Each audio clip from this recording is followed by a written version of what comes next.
जय ठाकर, जय रामापीर, जय मेरड़ी माँ, जय भगवती भवानी। गाम देराड़ा, तालुको वांकानेर, जिल्लो मोरबी। एम कहीए कि अमे धरजिया परिवार तेमनी पेढ़ी सासवनार बारोटजी वडोदरा थी आज पधारेल छे अने आज मारी वाड़ीए जो के सांजना समये जमणवार से अने ત્યાં પધારેલા છે। તો આજે તારીખ છે 12/3/2026 અને ગુરુવાર। તો ધરજીયા પરિવાર બધા તમામ પેઢી નામ જો કે રાખવા માટે નામ બધાને લખવાના છે અને નામ વર્ષોના આપણે વડવાના નામ ન સાંભળ્યો પણ એની પેઢી વાંચી અને એમાં તમામ વડવા વખતના પેઢીવાર નામ વાંચવામાં સાંભળવામાં પણ બધાને આવ્યા। ક્યાં હુરાપુરા છે, ક્યાં કણે કયા અમારા માતાજી છે અને આગળ ક્યાં હતા તે તમામ આપસી જે વિડીયો છે એમાં એની વાણીને વિલાપ આપણે આપશું।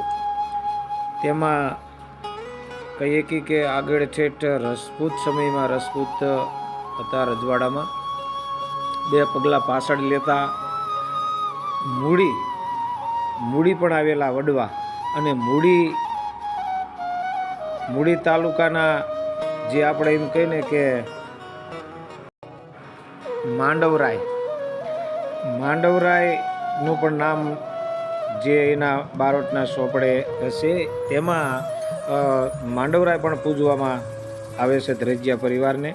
અને ત્યાંથી જાતા ધરજી ગામ જે આ કહે છે એ ધરજી ગામ નહીં પણ ધરજી ગામ બીજું ધરજી ગામ છે અને ત્યાં હુરાપુરા છે અને હુરાપુરાની ખાંભીઓ 2 છે, વાય છે, વાયના બાજુમાં લીમડો છે અને ત્યાં 2 હુરાપુરાની ખાંભી છે જૂના વડવા વખતથી। આમાં ધરજી ગામથી નીકળેલા ધરજીયા કહે છે, આગળ ડાભી છે અને ડાભીથી ને આગળ રજપૂત બોલવામાં આવે છે બારોટના સોપડે। તો પેઢી આપણે ગણીએ કે વડવા પેઢી વર્ષો વીઈ ગયા અને કોઈ સમય એવડા વિતાવતા બારોટ તો ઘણા સમય આવ્યા હતા પણ પૂરતા પ્રમાણમાં સમય ન હોવાના કારણે સોપડા પૂરા વંચાતા નહોતા, પણ આમાં સોપડા વાંચવામાં પણ આવ્યા અને બધાને જાણવા પણ મળ્યું। તો આજે બધાએ અમારા આંગણે પધાર્યા છે અને અમારી વાડીએ મુકામ કરેલા છે। સાંજે ભવાની માતાજીના મઢે સોપડા વાંચી અને વડવા પેઢીથી ક્યાં રહ્યા, ક્યાં કણે રોકાણા અને ક્યાં મુકામ કર્યા।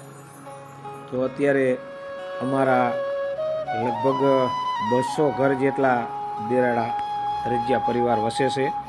ભવાનીનું આલિશાન મોટું મઢ છે, તેમાં મઢ પણ હમણાં હું દેખાડીશ અને તમામ આ પછીના 2 વિડીયો છે જે બારોટ સાથે વાંચકના એ પણ હું આમાં વિડીયો મેકવાના સૌ યુટ્યુબના માધ્યમથી આ વિડીયો ધરજીયા પરિવારને જોવા પણ મળશે।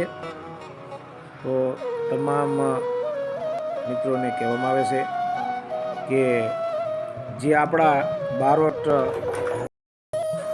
અમારા બારોટજી હેમુભાઈ વડોદરાથી જો કે આવતા હતા અને એમના મોટા ભાઈ અત્યારે ઓસ્ટ્રેલિયા છે, ચંદ્રકાંતભાઈ, અને આપણે ઓસ્ટ્રેલિયા ફોન કર્યો અત્યારે જો કે અહીંયા દિવસના 2:45 થયા હતા અને ચંદ્રકાંતભાઈ એમ કહે છે કે અહીંયા રાતના 11 વાગ્યા છે। આવડો તો એને દિવસમાં સમય ફારફેર એટલે દૂર રહેશે। તો એમના કહેવા થકી અત્યારે જો કે આ બારોટજી પધાર્યા છે અને તમામ દામા અને સોપડા તેમની સાથે, અને હેમુભાઈ જે છે એમના ઘરના જે બારોટ તો એ જ હતા, તો એમની સાથે પણ વાતો થઈ અને તમામ દામા વડો વખતના આપણે ન સાંભળ્યા હોય એ અલ્પા સાંભળવા મળ્યા અને પધાર્યા છે. જય ઠાકર, જય રામાપીર, જય ભગવતી ભવાની.